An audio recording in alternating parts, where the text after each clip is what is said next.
on, guys? Brandon, you watching a Watch and Unwind. I'm wearing my Rolex Oyster Perpetual 41 millimeter green dial. I'm in love with this watch. I've had it on wrist since I bought it. I'm actually not sure at this point if it will come off or if it's fused onto my arm. I've been wearing it so much. Before we get started, guys, please hit that thumbs up button down below and that subscribe button. It helps the channel out a lot. This watch was expensive, so I need to start making some money on here so I can write it off on my taxes. But anyway, this is a really hot watch right now. In gray market, it's going for $15,839. Looking at Chrono 24, that's the median price. But it has sold for up to $18,000, and that's some serious cash. Some of the other models, like the OP Tiffany that everyone's into right now, is going for double this at just around 32 grand, and that's what it's actually selling for. That's not just what people are asking. And these are watches that have a MSRP price of only $6,125, and that's after this latest Rolex price increase for the 2022 calendar year. So is this Rolex worth the market price? Is it worth the premium? I want you guys to tell me down below what you think in the comments below.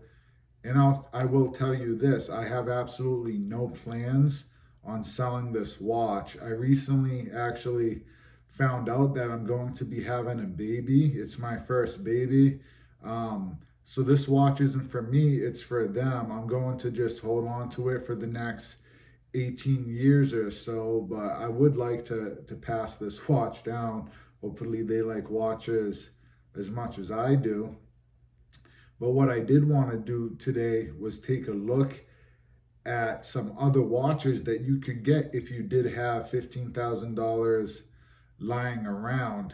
Because I think with $15,000, you could build up what I think is a pretty kick-ass, all bases covered collection, or you could buy something like this at market price. Only you're gonna know what's the right decision for you, but I want to show you guys what you can get. So with $15,000, what kind of collection could we build? I wanted to build something, like I said, that's all around, all bases covered. So we're gonna have to include some sporty that is like the Oyster Perpetual, some sporty, but some you can wear every day. A dressier, kind of a high horology piece in the collection as well. And something like a chronograph or a GMT, something with a cool function. So that's what I want to look for in this 3-watch collection. I'm going to be looking on jonesshop.com because if you guys watch the channel, you know I've done business with Jones Shop in the past. That's where I picked up my Hamilton. That's where I picked up my Omega Seamaster. I personally haven't had any issues. I know some people have had issues, but in my experience, what they show is what you get. The watches are always brand new. Perfect watches, no problems. And you're always going to get a pretty significant discount off of that list price. So this way our money can go just a little bit further. The first watch we're going to look at for this $15,000 collection, if you like the Oyster Perpetual 41 for its aesthetics, the history, the brand recognition, the time only function, the bracelet, the overall look of the watch, but you didn't want to spend Oyster Perpetual money, I think the next best thing is going to be the Tudor Heritage Black Bay 41 millimeters.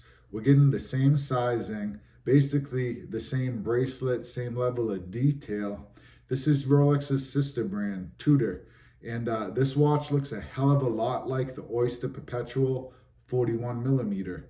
No, the dial isn't as fun. The markers and hands are a little bit different, and it's not a Rolex, but all the specs are the same. This is pretty much a piece that you could wear in any situation, casual, dressy, whatever, but 100 meters of water resistance, just like the OP. So you can take this swimming. It's a kind of all-around watch. But you can pick up this piece on Joma Shop for just under $2,700. So let's knock that off to 15. The next spot that I want to fill is a chronograph. And is there a better or more iconic chronograph out there than the Speedmaster? Arguably the Rolex Daytona or the Zenith El Primero, but the Speedmaster Professional Moonwatch is 100% always in that conversation. I believe this is the last gen Hesalite. You can pick this up for $4,675 on jomashop.com. You really can't go wrong with a moon watch. My one little problem with this watch, guys, is actually this watch's claim to fame. First watch on the moon? That's assuming we actually went. A lot of watch collectors like to throw that little tad of history out there, and we're taking that at face value. But we forget that moon landing was a little bit sketchy. So if we didn't go to the moon, neither did this watch. Let me know down below, guys. Did this watch actually go to the moon? But anyway, it's a great watch. So let's subtract that out. We're still gonna have $7,625 left to spend on one more watch. So for this next watch, I wanted to pick something that to me shows just how much watch is out there for the money. I wanted a historical brand with as much brand cachet as Rolex.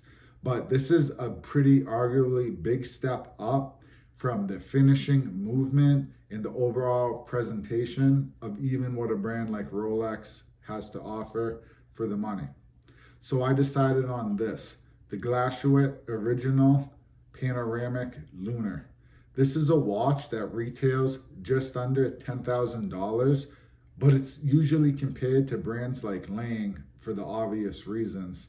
This movement is completely hand finished and it has a micro rotor. That's already getting a lot of watch. But what else this watch has is it has a big date function, a off-center minute and hour display with the sub-seconds, and it has a moon phase. You're getting this all on the same dial. This is an extremely high quality watch with some major complications and feats of engineering. Joma Shop has this watch listed for a cool $7,375. So if we started with $15K, you're actually gonna have $250 left over to treat yourself to a steak dinner. So just to reiterate, you can get a Glashewit Panoramic Lunar, a Tudor Black Bay 41mm Heritage, and a Speedmaster Moonwatch. Or you could get a Rolex Oyster Perpetual 41mm in one of the colorful dial variants like I have. So is the Rolex worth the premium? I could sell my watch hypothetically and buy all three of these watches. But will I? No. No, I won't. So for me, I guess it is worth the premium in that sense. I didn't have to pay $15,000 though. So if I did have $15,000, what would I do? I guess I'm lucky that I didn't have to find out. And what should you guys do? I don't know, guys. That's going to be up to you. I kind of just wanted to show you your choices of what's out there. Only you guys are going to have that answer. And like most things in this hobby, I think you're going to have to go with what your heart says and your gut. So let me know down in the comments below. Would you rather have just one watch like a Rolex OP41, a Submariner, a GMT Master, a Daytona? No matter what it is, they're all selling for a premium. Or would you have a bigger collection of watches, like a 3-watch collection with brands like Glashewit, Tudor, Omega, Zenith, or a bunch of other brands that you could get for the same amount of money or less? Let me know down in the comments below. I really want to hear from you guys. And let's not forget, you could also get just one watch for $15,000. something from the likes of an H. Moser, or even a used or older Vacheron Constantine, one of the Holy Trinity brands. Let me know, guys. Thanks so much for watching. I'll catch you on the next one.